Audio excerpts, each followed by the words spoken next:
Greetings. For a while I've been wanting to do a video of my VHS collection, and so here it goes. I have a special room where I keep my videotapes, which doesn't have the best lighting in the world, so I kind of rigged up this thing to kind of show off what I got. Ba-doom. Every time a friend comes in here and they say they feel like they're walking into an old creepy video store, that's kind of a mark of pride for me. I really don't have the most expensive collection in the world. I didn't really start collecting videotapes with any great amount of, I guess you'd say, you know, I was mostly just collecting DVDs and Blu-rays for years there. I'd gotten rid of all my videotapes a long time ago, you know, just through kind of growing up and moving from apartment to apartment. You know, you can't take everything with you. You kind of have to pare stuff down as time goes on and so on. So I was mostly just doing DVDs and Blu-rays. And then that documentary, Rewind This, came out. And it really kind of floored me. I only had, 20 or 30 VHS at the time. But I was like, you know what? I've got a house now. There's no real reason I can't go back to getting videotapes, because they are really, really fun.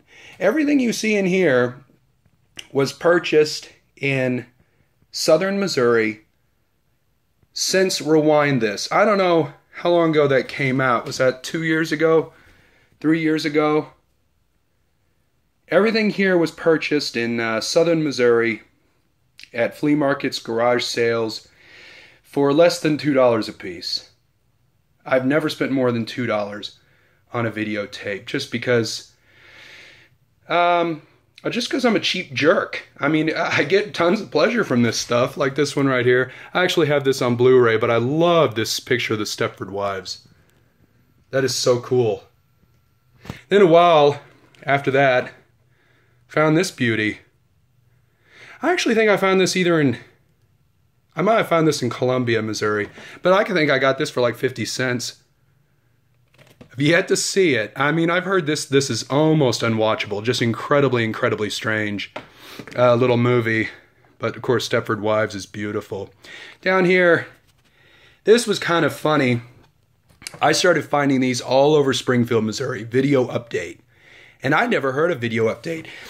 Somebody online straightened me out. It was actually a chain. But I thought it was a little mom and pop thing in Springfield, Missouri. And every one that I turned up was a title that was just kind of unusual. When the Bow Breaks 2. You know? Zoo Radio. The Vision. I mean, all of the ones that have turned up, and that still remains to this day. Whenever I find those Video Update movies from this part of the country, they're just kind of unusual titles. It's not like E.T., The Preppy Murder. I remember watching, I think, a 2020 special on this. Not the movie, of course, the actual murder. I really wish I had all the Amy Fisher. Oh, no. I forgot about this. Oh, I forgot I had this one. See, what is that? 50 cents. It's just so much fun to see what will turn up. I mean, that's what I love about this new thing that everybody is doing. This is one of the movies I had long before Rewind This came out. You can't get this on DVD. And this is a great comedy. Really funny. I have no idea why it never came out on DVD. That could come out on DVD tomorrow, and I think it would sell well. But the fun thing about this whole VHS comeback is it is finding a lot of new media. There is a lot of weird VHS that have come out over the years, and here's somebody shorten the title for me. MVC. These are my MVC titles. There are videotapes that are just freaking strange.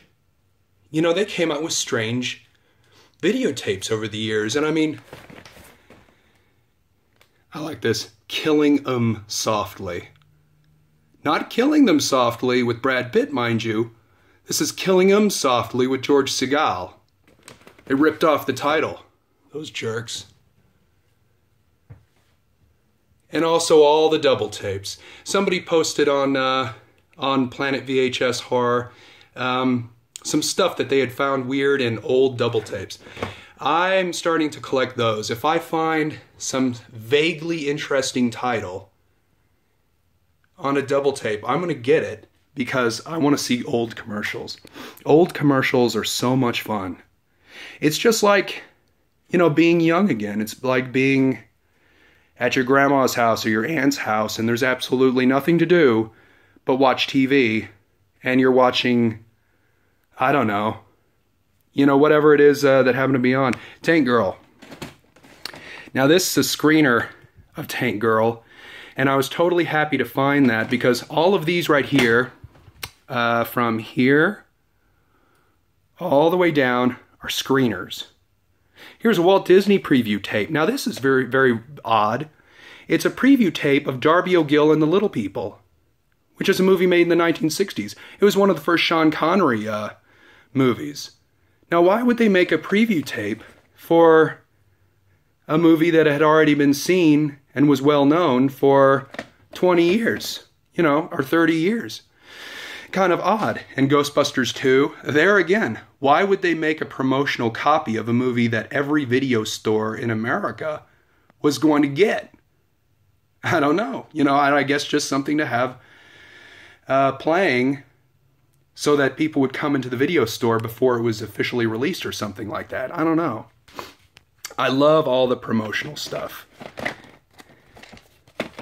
There's just something cool, You wish you actually had that display. I actually do have a display, a really cool promotional display I'll show in just a second. And also you often get really weird previews on the promotional tapes, on the screeners. They'll actually have like a Tank Girl themed preview. I don't remember if there is one in here, but those previews are really, really cool. And sometimes they're fun, like particularly independent films that were like pretty cheap and probably didn't have much legs in terms of its staying power. There was one time I was watching this really crappy independent sci-fi film, and there was a promo in the beginning of it depicted, this is the first Wizard of Oz I ever watched.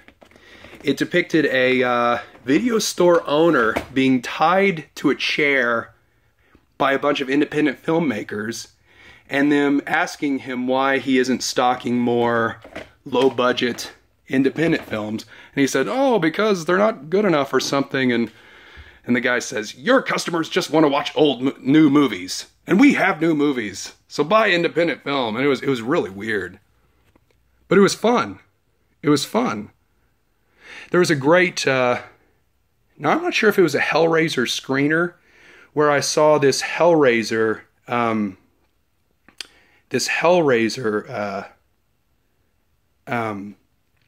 promo of all of this Hellraiser merchandise that you could order by, calling toll-free number or whatever. And it depicted a little old woman in a little house with her cat. And